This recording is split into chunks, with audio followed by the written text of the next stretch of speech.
So hey folks, how are you? My name is Derek. I'm from Digisplint. We build custom finger splints for long-term finger disabilities. We're the people that do that out of silver. The splints we build don't look like splints at all. They're functional. Therapists love them. But anyway, I'm going to move on from that. The reason for the video today is just to show you a few of the measuring techniques that we work with. All right, and again, this is for therapists. If you've received one of our kits, you've already got the instruction manual, which has got photos and everything to show. But there's still nothing quite like having an online in-service so you can see how the measuring is done, or how I would suggest you do the measuring. So today we're going to be talking about the Swan neck splint. All right, the Swan neck splint is for hypermobility. It stops hyperextension of any of the IP joints. So that's the PIP, the proximal interphalangeal joint, which would be here, the DIP, the distal interphalangeal joint, the IP of the thumb. We also work with the MCP of the thumb too. All right, so what I would suggest is grabbing your sizers. All right, these sizers are exact replicas. So each one of these rings is an exact replica of the same ring that make up the splint. So the fit is very similar to what the splint would be like. Now, when we're measuring for a Swan neck splint, what I'm going to do is I'll show you with my own fingers, and this is for beginners again too. All right, quite often, actually after you've done this for a little while, you'll find that you won't need the marker or anything like that, but this is just a little bit of a guide. All right, so measuring for a Swan neck splint, I'm going to do the PIP of my left index finger. All right, what we're doing is we're working with pressure points, 3 pressure points, right? Dorsally, all right, on the top of the finger between the MCP and the PIP, right in the middle.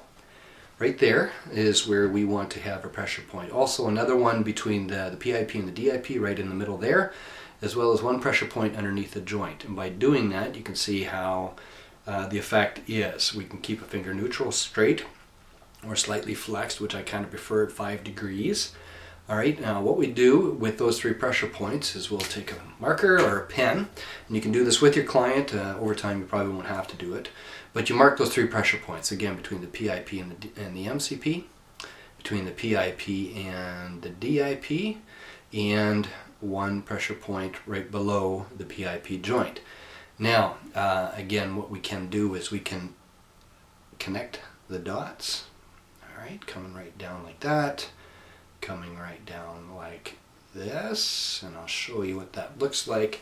What we've got here are the lines for the proximal ring and the distal ring.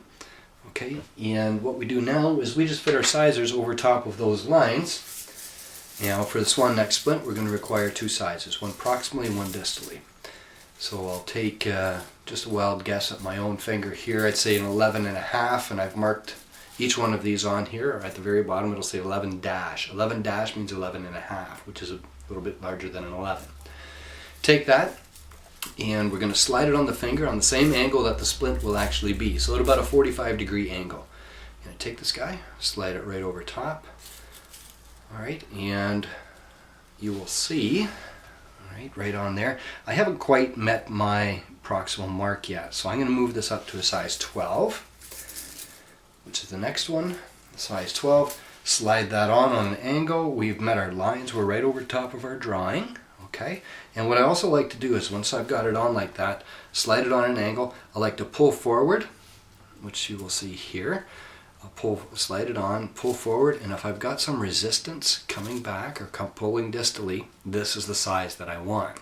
So that's a size 12 proximal. The distal ring will always be a little bit smaller. I'm going to go to a 10.5. That's just a guess again too. And I'll fit that right over top of my lines. This feels a little bit loose. Go down to a size 10, which would be this guy right here. Fit that right over top.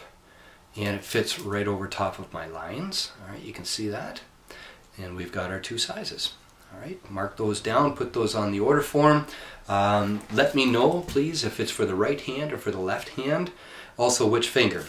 Thumb being number 1, pinky being number 5. So L5 would be left pinky. I just measured up for my L2, which is my left index. So now we've got a splint that I've built. All right. Again, we've got the sizes that we had. Fit right over top of our drawings. Take These guys squeeze them close together. And there you go. We've got our Swan neck splint, allows you to fully flex, stops hyperextension. A couple things to keep in mind when working with Swan neck splints. There's other options that we can add to it. Suppose we're taking a finger, we're forcing it into position. The standard width of the ring is just as you see on here. I can add a plate of silver, both proximal or distal, and that's just to create a wider surface area so that if we're forcing a finger into position, it doesn't dig in so much. All right, and by doing that, we just make it a little bit more comfortable. Not always necessary if it's just for standard swan necking or hyperextension, but it is a very comfortable measure if we really do force a finger into position. So this here, all right, is the standard width of a ring that we use for swan neck. All right, and what I can do is I can add a plate of silver as a pressure plate. Of course, it costs extra to do that, but on the other hand, for comfort measures, it makes a world of difference depending on what your client's requirements are. I can add the pressure plate both proximal or distal, all right, as needed. One or the other, it doesn't have to be both. Depends again on what your client requires. Now the other thing that we can do, the standard swan neck splint here, just like this, all right, I can add lateral supports. Lateral supports are for laxity, or joints that are going side to side. All right, and what they do is they create a little bit of support for the finger. Some people like to use these to try to realign a joint. No, that's not always the case. Normally I just say it's for stability. All right, the other thing you can use lateral supports for are for protection of a joint that's inflamed or sore. We can mold it around the joint, and I can add them to the radial side or to the ulnar side, radial being thumb side, ulnar being pinky. All right, and again, a comfort measure, adds stability to a joint, protects the joint, and again, it can make it much more comfortable. Okay, now we talked about measuring for the swan neck splint. I also mentioned earlier that I work with the MCP of the thumb. This guy right here. Now for the MCP of the thumb, we add a bracelet, all right, and that is so that we can anchor the splint in place, otherwise it would just be too loose and it would fall off. So when we wear something like this, the bracelet is expansion, allows you to fully flex, doesn't affect the integrity of the bracelet, all right, still pops it right back. Now when measuring for the MCP, that's why we've got these huge rings on the sides. A lot of people look at them and say, you build splints that big? I said, of course, because we also work with a thumb. So when measuring for the MCP of the thumb, what we do is we take our marker, again, or our pen. Now, we've got the CMC, which is tucked back here, all right?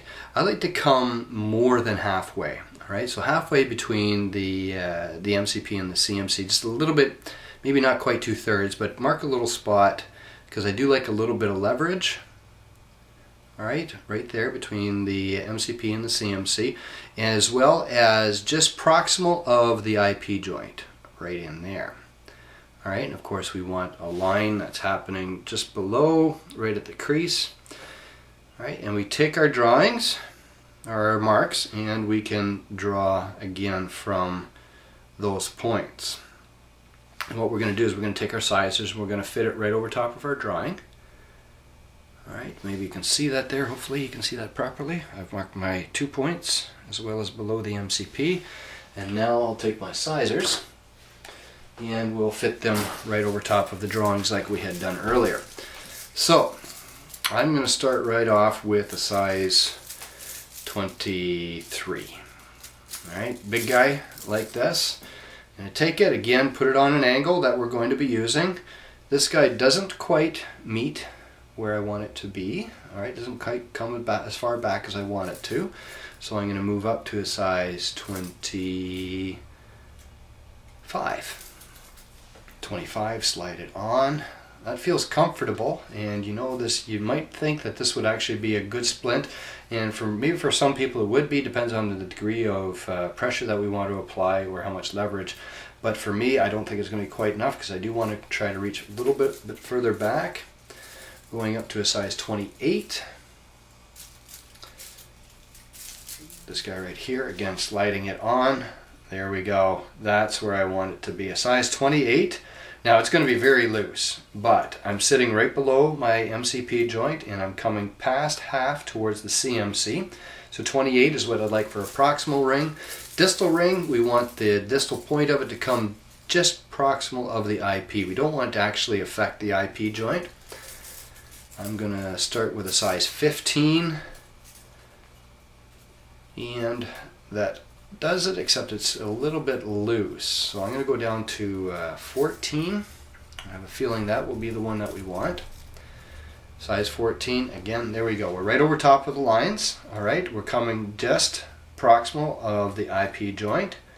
All right, and when I pull it off, there is some resistance on that. And I know that when we pop it on, or when we put the splint on when it's complete, it's going to fit right over top because we're right at that angle. All right, and those are the two sizes that we're going to use. Now, when I build this guy, when I'm complete, I'll have a ring just with the sizes that we had mentioned, or a ring splint. Now the anchors for the bracelet, I add them at about 10 o'clock and 2 o'clock if you look at your watch. All right, and the bracelet will just pop over like that. All right, again, this is what I do for my hitchhikers. That's as far as I can extend it. If I do want to create a little bit more flexion, I can spread the rings further apart. All right, so then I've got a little bit of, not complete neutral, but a little bit of flexion happening there, which is kind of what we like.